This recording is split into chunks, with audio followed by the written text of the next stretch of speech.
Avant 1960, le système d'éducation était tellement différent de celui d'aujourd'hui.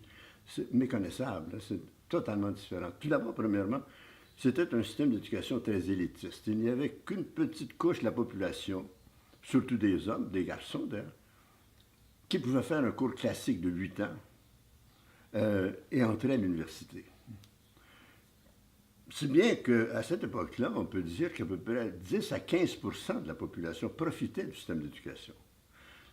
La très grande majorité des Québécois, surtout de langue française, n'avaient pas fait plus que l'école primaire.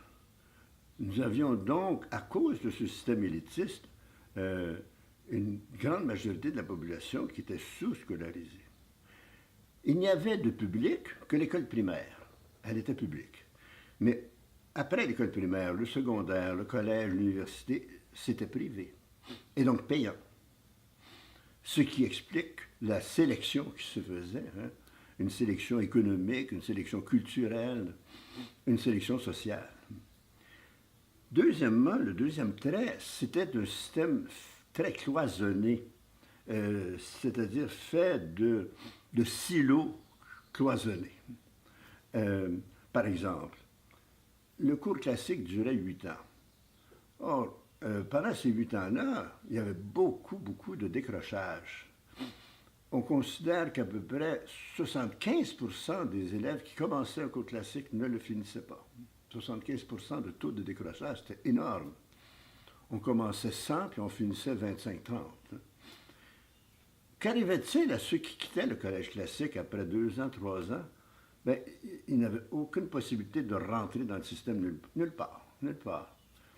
Et ils n'étaient même pas préparés non plus pour aller sur le marché du travail. Alors, c'était dramatique. Moi, j'ai vu des cas dramatiques de garçons qui, ayant quitté le collège après 3 ou 4 ans, devenaient ouvriers non spécialisés. Ou essayaient de partir dans un petit commerce comme commis, ou dans mais ils savaient lire, écrire, compter, bien sûr, mais ils n'avaient pas du tout la culture qu'il fallait, ni aucune formation professionnelle.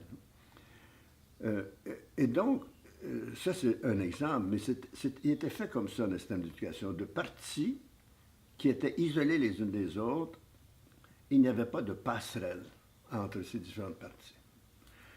Un autre exemple, il y avait pour les filles, il y avait ce qui s'appelait un institut familial qui préparait à la vie d'une mère de famille. Ça durait 2 ans, après la 9e année. Mais après la 11e année, les filles qui sortaient de l'institut familial, c'est comme si elles n'avaient rien fait comme étude parce qu'elles n'étaient pas admises à l'université, elles n'étaient pas admises. Il leur fallait revenir en 9e année pour recommencer leur cours secondaire.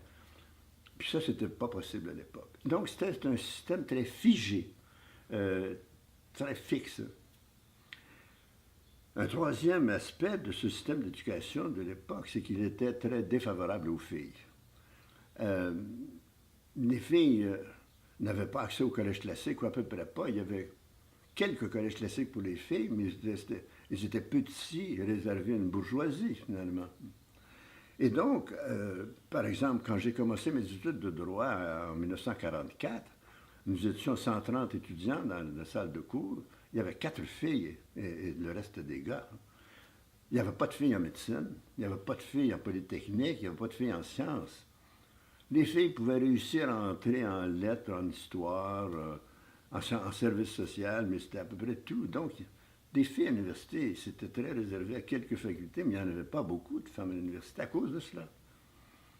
Les filles avaient surtout des possibilités comme, devenir infirmière. Ça, donc, elles pouvaient entrer dans une école d'infirmières qui était rattachée aux hôpitaux d'ailleurs à l'époque, ou devenir secrétaire, ou troisièmement, entrer dans une école normale et devenir institutrice, après 2 ans ou 3 ans d'école normale. C'était ça les 3 principales vocations, si elles n'entraient pas chez les sœurs. Donc, c'était un système tellement différent de celui d'aujourd'hui. Le système, 50 ans plus tard, c'est pas long dans une vie d'homme, 50 ans. 50 ans plus tard, on a un système d'enseignement complètement différent. On est passé, voyez-vous, du privé au public. Et ça, c'est extraordinaire, hein, très rapidement.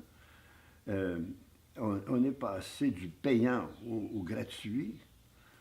On est passé du religieux au laïque, à l'institution non conventionnelle laïque, et on est passé d'institutions où les garçons et les filles étaient séparés à des institutions mixtes.